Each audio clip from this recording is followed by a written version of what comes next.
the creation of the Silmarils. Among the Elves of Valinor, there was one who stood above all the rest in skill and in pride. His name was Fëanor, and he was the most gifted being the world had ever produced, mortal or immortal. A craftsman, a smith, a maker of things. There was nothing he set his hand to that he did not master. But Fëanor's pride was as vast as his talent. He burned hotter than anyone around him. His very name meant spirit of fire, and it fit him completely. And at the height of his powers, Fëanor set out to do something that had never been done. He wanted to capture the light of the two trees and hold it forever, so that even if the trees should fade, their light would not be lost. So, he made the Silmarils, 3 jewels cut from a substance he invented and never revealed to anyone, and into them he poured the living light of the 2 trees. The result was something no one had ever seen. The Silmarils were not simply beautiful, they were holy. The light inside them was alive, and it shone with a radiance that seemed to have a will of its own. Anyone who looked upon them was filled with wonder, and anyone with darkness in their heart with a burning desire to possess them. Even the Valar, the gods, hallowed them, so that no evil or unclean hand could touch a Silmaril without being burned. And Fëanor came to love these 3 jewels more than anything he had ever made, more than his friends, more than his people. In time, more than he loved reason itself. That love would become the seed of catastrophe, because there was one being who wanted the Silmarils even more badly than Fëanor did, and he was the most dangerous being in the entire world, the darkening of Valinor. That being was Melkor, the mightiest of the Valar, the godlike powers who had shaped the world at its beginning. Melkor had fallen into pride and hatred long before, and he wanted to dominate everything that existed. For a time, he had been imprisoned by the other Valar for his crimes, but he had been released, and he spent his freedom pretending to be reformed, while secretly spreading poison. He whispered lies among the Noldor, Fëanor's people, telling them the Valar were keeping them like prisoners in the Blessed Realm, hoarding the wider world for themselves. He stoked jealousy between Fëanor and his half-brothers, and fed Fëanor's suspicion until Fëanor half believed the Valar wanted the Silmarils for themselves. But what Melkor truly wanted was the Silmarils, and he could not simply take them, because they would burn his hand, and because Fëanor now guarded them behind locked doors. So Melkor did something far worse. He sought out an ally, a creature of pure hunger, a primordial spirit of darkness who had taken the form of a monstrous spider. Her name was Ungoliant, and her hunger was so vast that she consumed light itself and turned it into an unquenchable darkness. Melkor promised her she could feed on anything she wanted if she helped him. And together they crept into Valinor at a moment when the light of the trees was fading, and they struck. Melkor pierced the trees with a spear, and Ungoliant drank their sap and their light until the trees withered and died. In a single act, the oldest and purest light in the world was extinguished. Valinor was plunged into a darkness it had never known, and that was only the beginning of that night's work. While the Valar reeled in the dark, Melkor went to the fortress where Fëanor's father, Finwë, the High King of the Noldor, was guarding the Silmarils. Melkor killed Finwë at the doors, the first murder ever committed in the Blessed Realm, and he seized the 3 jewels and fled. He set them in an iron crown, and from that day he wore them upon his own head. And when the elves learned what had happened, they gave Melkor a new name. They called him Morgoth, the black foe of the world. He would never be called anything else again, the Oath of Fëanor. Now imagine what this did to Fëanor. In a single night he had lost his father, murdered at his own doorstep. He had lost the Silmarils, the greatest work of his life, the things he loved above all else. And the light he had captured was now bound to the crown of the being who had killed his father and darkened the world. Fëanor was already the proudest and most passionate elf who ever lived, and now grief and rage poured into him with nothing left to hold them back. And so, before a great gathering of his people, Fëanor swore an oath. This was not an ordinary promise.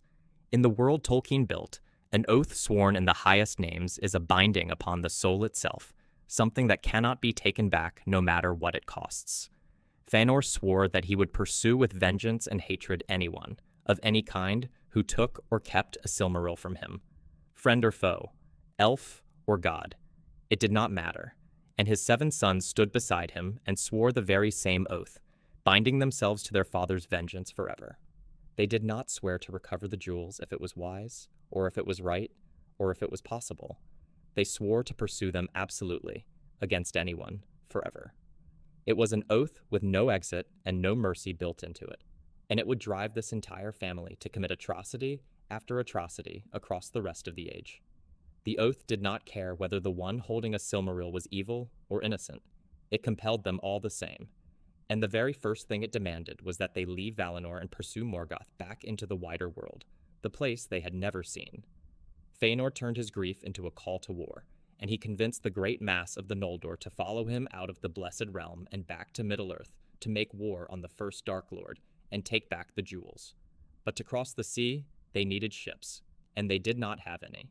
The kinslaying at Alqualondë. There was another kindred of elves on the shores of Valinor, the Teleri, a gentle, sea-loving people who were the finest shipwrights in the world. Their harbor city was called Alqualondë, the haven of the swans, and there they kept their great white ships, which they loved as the Noldor loved their jewels. Fëanor went to them and demanded their ships so that his people could cross the sea, and the Teleri refused. These ships were the greatest work of their hands, and they would not give them up to a war they wanted no part of, nor help the Noldor abandon the Blessed Realm against the will of the gods. And here the darkness Morgoth had sown finally bore its full fruit, because Fëanor would not accept no. He and his people tried to seize the ships by force. The Teleri fought to defend them, and it turned into slaughter. Elves killed elves for the first time in the history of the world.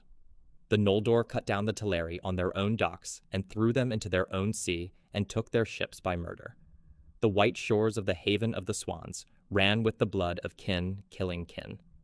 This was the first kinslaying, and it stained the entire host of the Noldor with a guilt that would follow them through all the wars to come.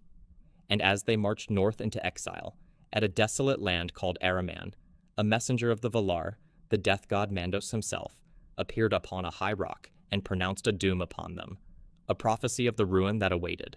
He warned that their oath would drive them and then betray them, that it would snatch away the very treasures they had sworn to pursue, that treason of kin unto kin would follow them, and that everything they began well would turn to evil, and their great enterprise would end in tears.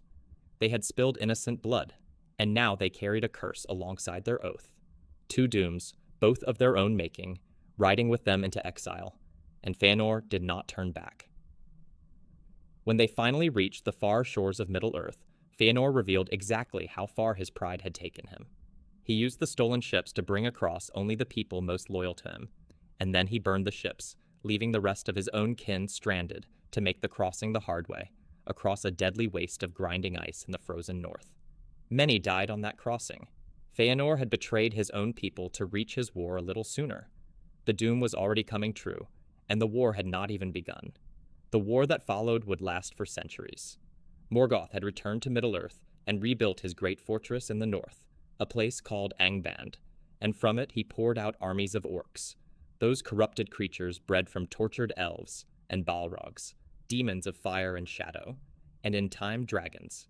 The elves from Valinor, joined by the elves who had never left Middle-earth, and by the first houses of men, built kingdoms across a land called Beleriand, and fought a long series of wars to hold Morgoth back. Fëanor himself did not last long. His fire burned him up almost immediately. In his reckless fury, he charged ahead of his own army with only a handful of Vryu. Elves around him, and the Balrogs came forth from the fortress and surrounded him, and their lord, Gothmog, struck him down with a mortal wound. His sons drove the Balrogs back and carried their dying father away, but it was too late. He died on the slopes of the mountains, looking out one last time at the towering peaks above the enemy's fortress, knowing with the certainty of death that his people would never throw them down. The mightiest elf who ever lived was gone in the opening moves of the war, without ever coming close to the jewels he had sworn to reclaim, leaving his 7 sons bound to an oath they could not fulfill and could not escape. But the elves did not collapse. For a long age they held the line. They laid siege to Angband and kept Morgoth penned inside his own fortress for centuries, and during that long peace the kingdoms of Beleriand flourished. But a siege is only as strong as the day it breaks, the Battle of Sudden Flame.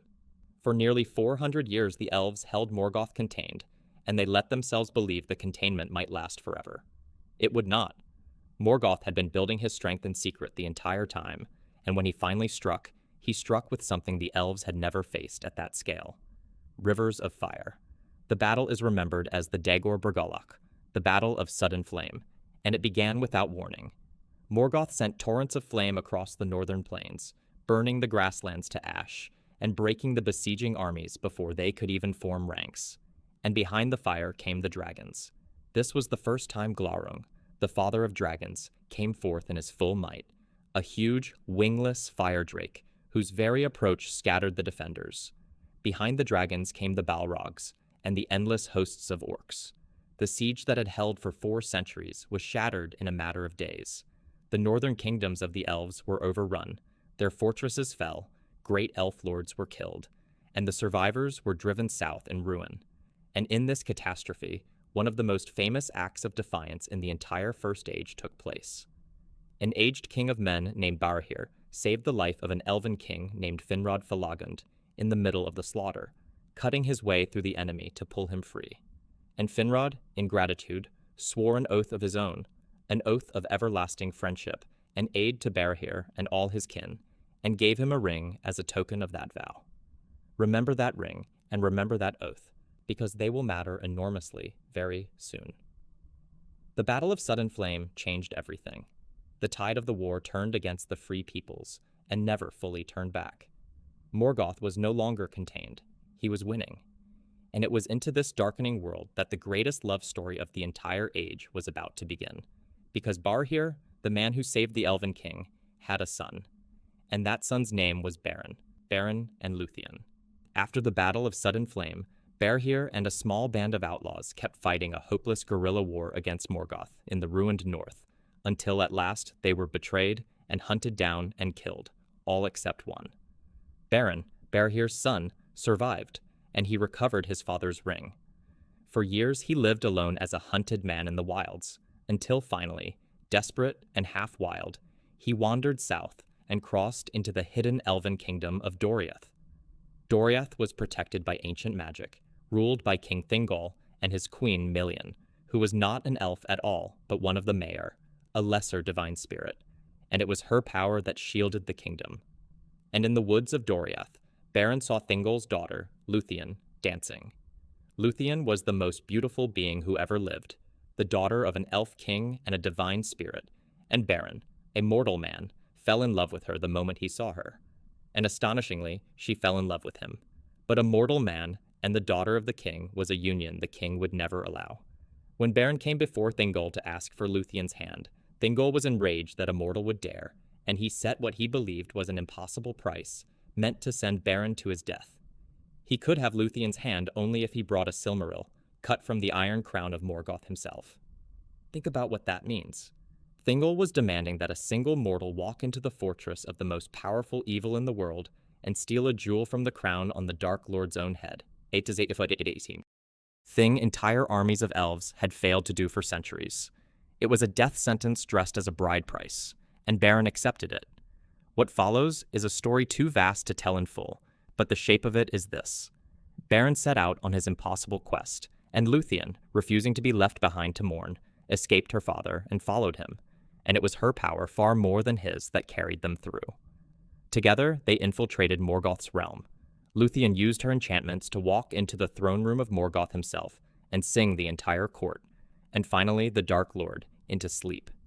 And while the mightiest evil in the world lay sleeping, Beren cut a single Silmaril free from the Iron Crown. They had done the impossible, but as they fled, the most terrible wolf that ever lived fell upon them, and it bit off Beren's hand, the very hand that held the Silmaril, and swallowed the jewel whole. The wolf, driven mad by the holy fire burning inside it, went raging through the forests, and Beren was mortally wounded in the hunt to bring it down. He died, having fulfilled his quest, with the Silmaril finally in Thingol's kingdom, but at the cost of his life. And here the story reaches for something no story in that world had reached for before. Lúthien died too, of grief, laying down her immortal life to follow him. Her spirit went to the halls of the dead, and there she sang before Mandos, the keeper of the dead, a song so full of sorrow and love that it moved a divine power to pity for the first and only time. And so Lúthien was given a choice offered to no one else. She could return to the blessed realm and live in bliss forever as an immortal, but without Beren, who as a mortal could not go there. Or she could become mortal herself, return to life with Beren, and share his fate. which meant they would both live a short while and then die and leave the world entirely, together, forever. She chose mortality. She chose to die with the man she loved, rather than live forever without him. And so Beren and Lúthien were returned to life, and they lived out a brief mortal span together in peace, and then they died, and passed beyond the world to wherever the souls of men go, a place not even the Valar know. This is the story Tolkien loved above all his others. He had the names Beren and Lúthien carved on his own gravestone and his wife's, and it left one Silmaril recovered from Morgoth's crown, held now in Doriath. That single jewel would become the source of more bloodshed than almost anything else in the age, because the sons of Fëanor were still alive, and their oath had never slept. The Battle of Unnumbered Tears. While Beren and Lúthien had struck their impossible private blow, the wider war had continued to go badly, and so the elves and men resolved to gather every force they could and strike one enormous, coordinated blow to break Morgoth's power once and for all. This great alliance gathered the elven kingdoms, the houses of men loyal to them, and even a contingent of dwarves, all to march on Angband together. The plan was ambitious, and on paper, sound. The battle is remembered by a name that tells you exactly how it ended. Nirnaeth Arnodiad, the Battle of Unnumbered Tears. It went wrong in almost every possible way. Morgoth had spies and traitors, and he knew the alliance was coming. He had corrupted a faithless house of men who turned on the free peoples at the critical moment. The coordinated attack fell apart. One wing charged too early, drawn out by Morgoth's provocations. Another was held back, and then betrayed. And when the trap closed, Morgoth unleashed everything he had, orcs beyond counting, Balrogs and Glaurung, the dragon at the head of it all.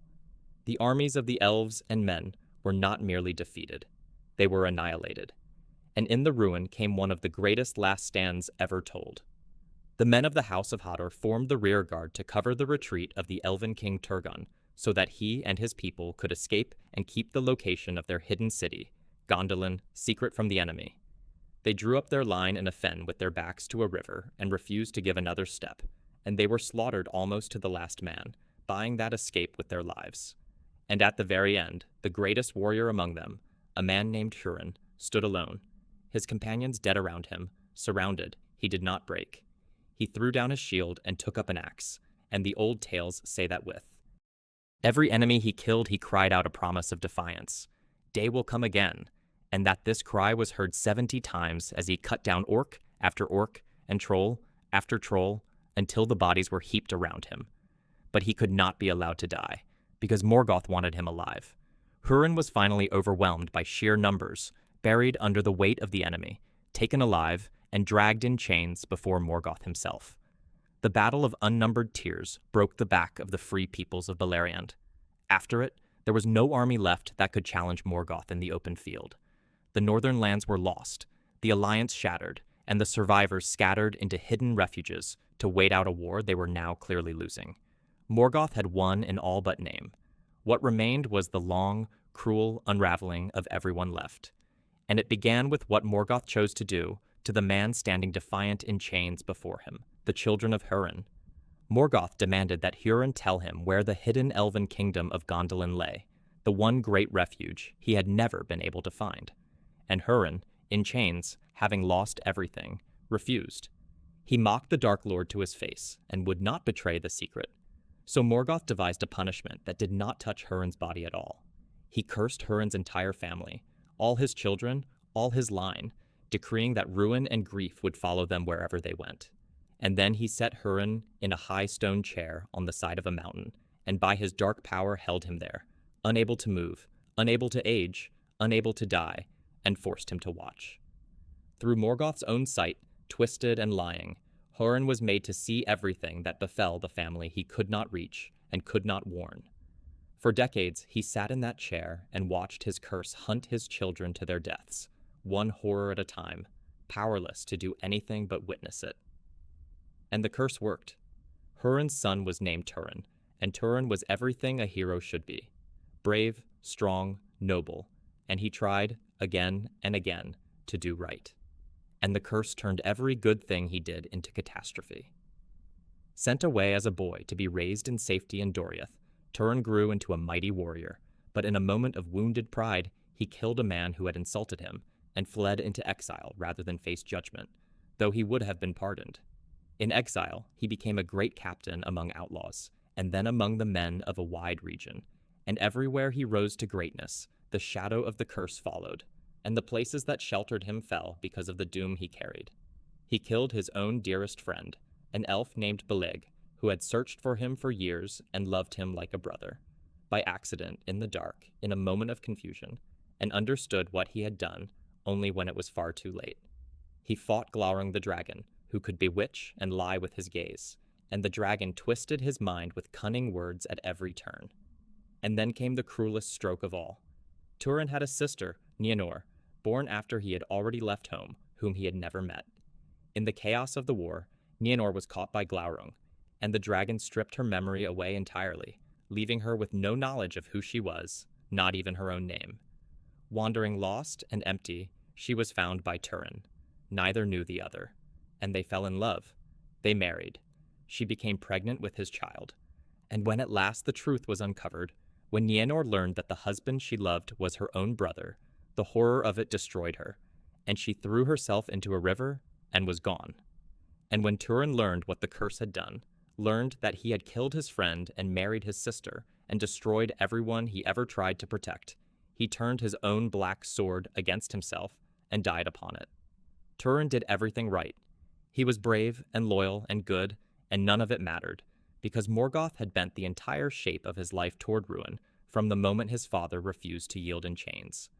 And Húrin was made to watch all of it, every death, before Morgoth finally released him, broken, to carry that unbearable weight through whatever was left of his life. This was Morgoth's cruelty at its purest. Not a sword, but a life turned into a curse, the fall of Gondolin. Through all of this, one great elven kingdom had remained hidden and untouched, the very kingdom Húrin had refused to betray. Gondolin. It was the most beautiful and most secret of all the elven realms, a shining city built in a hidden valley entirely ringed by mountains, its location known to no enemy. Its king was Turgon, and for centuries, Gondolin stood as the last great stronghold of the elves, a place Morgoth desperately wanted to find and could not. As long as no one betrayed the way in, his armies could search the land forever and never find it. But every fortress has a weakness, and Gondolin's weakness was a single heart. There was a lord of the city named Meglin, gifted, respected, a skilled smith, and a nephew of the king. But Meglin carried a poison inside him. He was in love with the king's daughter, Idril, his own cousin, who did not and could not return his love, and that rejected love slowly curdled into bitterness he could not release. One day, mining alone in the mountains beyond the city's guarded borders, against the king's law, Meglin was captured by Morgoth's forces and taken before the Dark Lord. And Morgoth, sensing the weakness in him, made him an offer. Reveal the way into Gondolin, and Meglin would be spared, given Idril, and given power in the city once it fell. And Meglin agreed. He sold the greatest secret his people possessed, the location of the one kingdom Morgoth could never find on his own, for a woman who would never love him, and a promise of power from the enemy of the world. And so Morgoth's army fell upon Gondolin without warning, a host of orcs and balrogs and dragons pouring through the mountains straight to the hidden city. Gondolin, which had never expected to be found, burned. The most beautiful of all the elven cities was destroyed in fire and slaughter, its people cut down in the streets, its towers thrown down, and King Turgon died in the ruin of his own tower. And in the middle of the sack, Meglin's treachery reached its fitting end. He seized Idril and her young son and tried to hurl the child from the high walls. But Idril's husband, a mortal man named Tuor, who had come to Gondolin years before, cast Meglin down instead, throwing the traitor from those same walls to break on the rocks far below. And through the burning city, Tuor and Idril led a desperate band of survivors, out through a hidden passage and down a secret stair, fleeing over the mountains while the city died behind them. Among them was their young son, the child Meglin had tried to kill. His name was Arundel, and that child, half elf and half man, carried in his blood the last hope of everyone still living. Gondolin was the last of the great hidden kingdoms, and its fall meant the elves had almost nothing left. Morgoth had ground them down, kingdom by kingdom, and now there remained only a scattering of survivors, clinging to the coasts and the river mouths. No army, no stronghold, no plan left that could possibly turn the war. And in the meantime, the sons of Fëanor and their oath had continued their own grim work, hunting the one Silmaril that Beren and Lúthien had recovered. They demanded it from Doriath, and when they were refused, they attacked their own kin and destroyed the kingdom of Doriath in a second kinslaying, and later assaulted the very survivors of Gondolin at the river mouths in a third, chasing the jewel through the blood of their own people exactly as the oath compelled them. Everything was in ruin, every kingdom fallen, every hope spent, and the only thing left was one last, impossible plea, the War of Wrath. The plea was carried by Arundel, the child who had survived the fall of Gondolin, now grown. He married Elwing, a descendant of Beren and Lúthien, and through her the last surviving Silmaril, the one cut from Morgoth's crown, had come at last into his keeping. And Arundel, seeing that Middle-earth was utterly lost, and that no power left in it could save the free peoples, resolved to do the one thing no one had dared since the Noldor first rebelled. He would sail across the sea to the Blessed Realm itself, and beg the Valar, the gods who had held themselves apart from the war for an entire age, to come and help. This was forbidden. Mortals could not go to the Blessed Realm, and the Noldor who had rebelled had been exiled from it under a doom. To sail there was to risk everything on a mercy no one had any right to expect.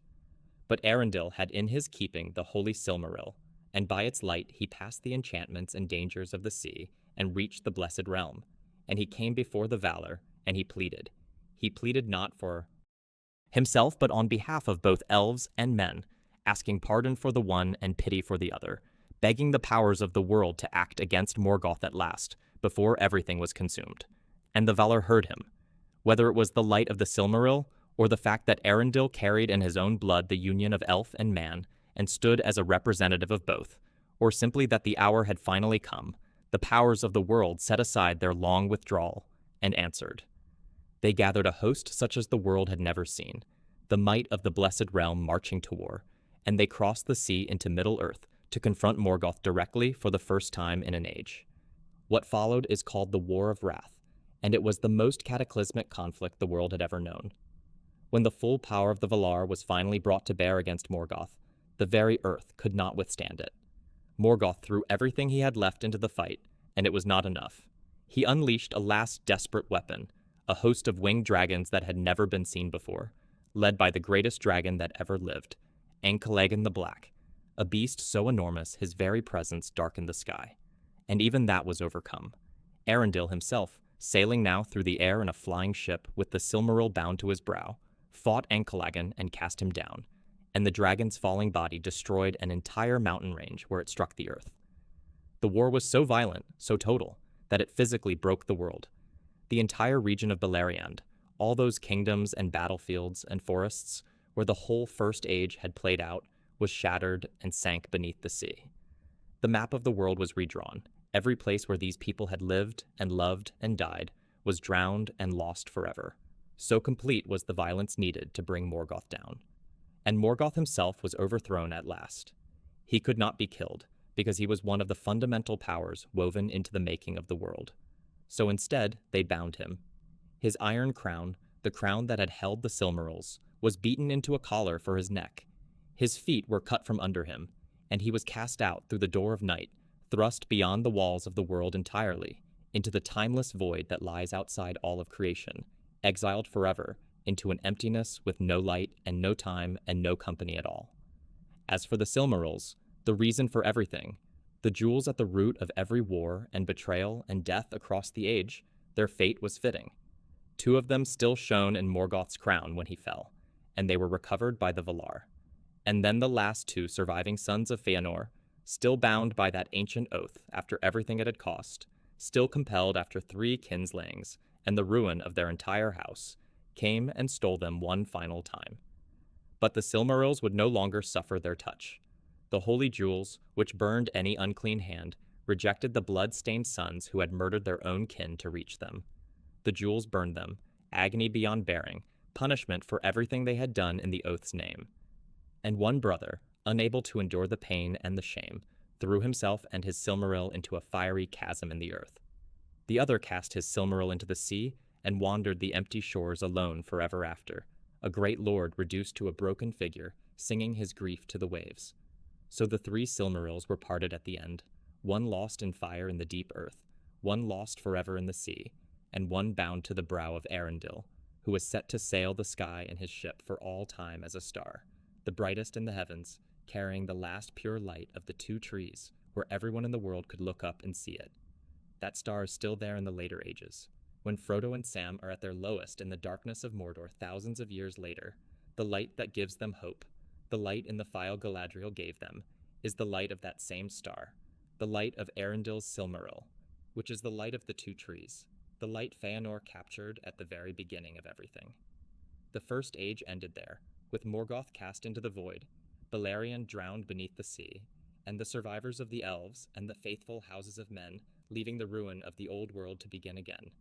The elves were offered a return to the Blessed Realm at last, their long exile forgiven, and the men who had stood with them were rewarded with an island kingdom in the sea and lifespans longer than any mortals before them, a gift that would become its own tragedy in the age to come. But that is a story for another time. Everything we have walked through began with light captured in 3 jewels and ended with that light divided between the fire, the sea, and the sky. That is the First Age, the oldest, the strangest, and in many ways the most tragic age of the whole world. An age where gods walked openly, where love could conquer death, where a single oath could damn an entire people, and where the whole shape of the world was broken and remade in the war to undo one being's evil.